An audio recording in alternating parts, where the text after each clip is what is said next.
Hey everybody, welcome to another 10-minute Marvel video. I'm Petter, and it has been a while. I keep on saying this on the podcast. I need to schedule this out. This is not going to be when I have this scheduled out normally, but my goal is to get back to doing a video a week on your Marvel news, rumors, stuff like that. And I think there's an interesting one to talk about today when it comes to the Young Avengers. This is one of those movies, shows that has been rumored for a little bit. There's been talks about it tying into Vision Quest. It was teased at the end of the Marvels. And we've seen a ton of characters that you would expect to see from that. But this most recent rumor is more around a plot synopsis. And I'm going to read it here. This came with no source. So I'm going to say this is very much a rumor at this point. But in case you're wondering why I'm looking over here, that's where I have it jotted down. Marvel Studios presents Young Avengers, a superhero team-up of the latest and greatest next generation of heroes, featuring many allies from both the present and past. I'm assuming that means characters that have been recently introduced, and then maybe some that are a little bit, or were introduced a little bit longer ago. When the Kree Empire covertly threatens the safety and security of Earth from within, and with the new Avengers currently indisposed of, the team of young, inexperienced heroes must push their skills and abilities to the limit in order to pull the world back from the brink of disaster. So the first thing you might notice about this is it's very similar to the Avengers in some ways. It's a team that doesn't know how to work together as a team. But there's a little bit more to unpack, obviously, than that. Actually, I shouldn't say that the similarity is the first thing that you noticed. It probably was the fact they called out the Kree. Because, well, what's the state of Earth? There are a few things to remember with the Kree. First, we've heard that sleeper cells have infiltrated Earth. Now that, I believe, was back in Captain Marvel that was talked about, and there's been no mention of it since.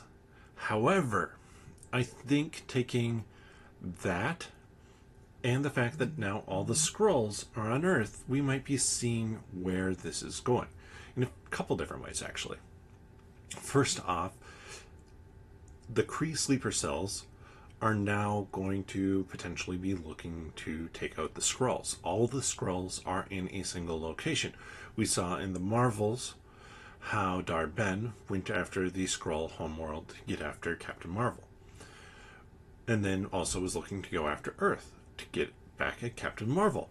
Now, I don't think that we're going to see that storyline so much. Obviously, she was a fanatic character, but I think we're going to see some of that unrest, and we might even lean into what in the world is happening with the Skrulls on Earth. If we're going off of Secret Invasion, President Ritzing kind of declared that, I can't tell who's going to be a Skrull, so it's open season on them.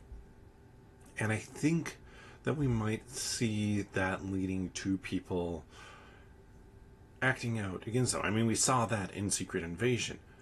Now, I'm going to say I think Marvel will distance itself from Secret Invasion.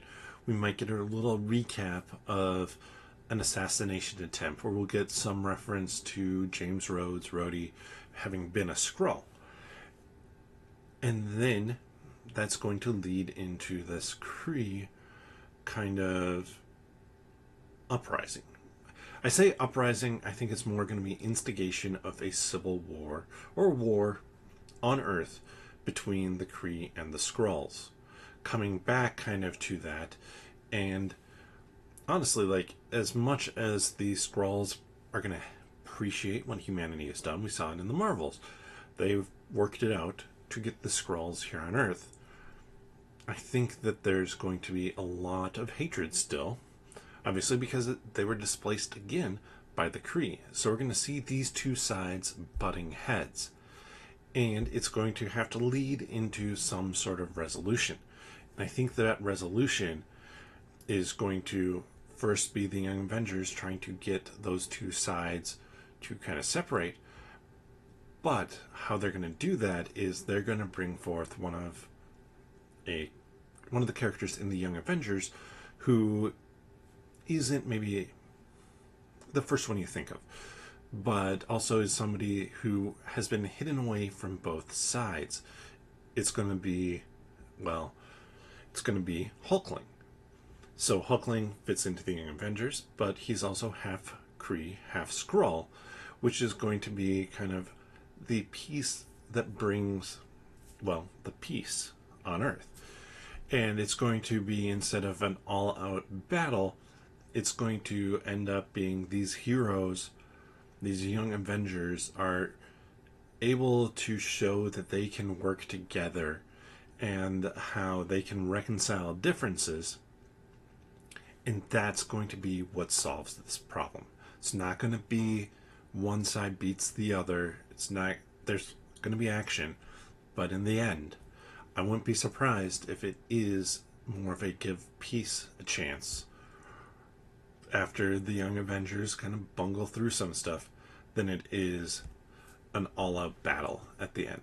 What do you think of that synopsis? Is this synopsis of, again, I'll repeat it here, when the Kree Empire covertly threatens the safety and security of Earth from within, and with the new Avengers, we didn't even touch those, currently indisposed of, a team of young, inexperienced heroes must push their skills and abilities to the limit in order to pull the world back from the brink of disaster. Is that a Young Avengers plotline that you'd want? Let me know that down in the comments below. If you appreciate these videos, please give them a thumbs up. With that, thanks for watching. See you next time.